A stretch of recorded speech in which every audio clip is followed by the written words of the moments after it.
So here I am back in the shop again. Recently, a woman I'd never heard of prior to a couple of weeks ago has been in the news quite a bit. Her name is Maura Healey, and she's the Attorney General of the state of Massachusetts. First time I heard of her was when, oddly enough, when Captain America, Chris Evans, tweeted out support for her in her new single-handed revision on how the state of Massachusetts was going to interpret their assault weapons ban.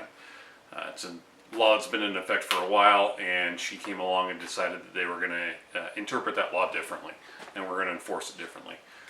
Her new interpretation was not exactly clear. It was actually confusing, which required her to release a clarification on that, and that clarification also not exactly clear. So it just gets more and more confusing as she goes on. That's regarding their assault weapons ban. Clearly, based on that and what I'm going to talk about next, she's one of those very anti-gun people who doesn't let logic dictate her actions. So let's take a look at what I'm talking about right now. She, as the Attorney General, has decided to use the power of Massachusetts to put Remington and Glock under the microscope, so to say. She's demanding all kinds of paperwork regarding any kind of complaints about safety issues, because she is alleging that, I'm not sure what model Remington she's talking about, but she's alleging that the Glocks and a certain Remington are unsafe firearms. What is she using as examples of the unsafe guns?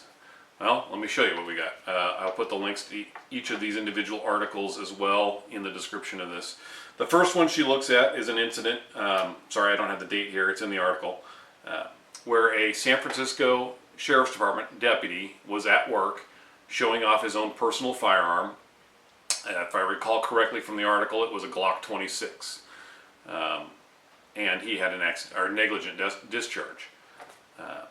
The gun didn't just go off on its own. This was a user error issue. The trigger got pulled and the gun went off. That's how guns are supposed to work. This deputy clearly violated the firearm safety rules. He had his finger on the trigger when he shouldn't have. That's the only way that gun went off. It didn't go off on its own. The article describes kind of the situation. It was his own personal gun, and he was at work and he was showing it to one of his coworkers. The next situation, while tragic, is also not a gun manufacturer's problem. So it occurred in another one in California, and another one involving a cop. A Los Angeles Police Department officer was in his vehicle, had his gun, don't know where it was stored, but it was stored somewhere in the vehicle, and his 3-year-old son got a hold of the gun and fired it. The round struck the officer in the back, and he is now paralyzed. Horrible incident. Not the gun manufacturer's fault. In fact, the gun operated exactly as it should.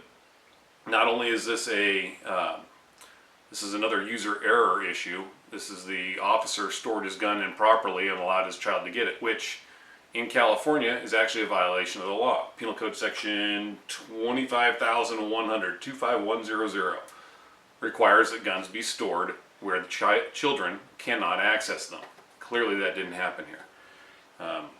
Again, this is a perfect instance of user error. This is not the gun manufacturer's fault. This is not the gun's fault. The trigger got pulled and the gun went bang.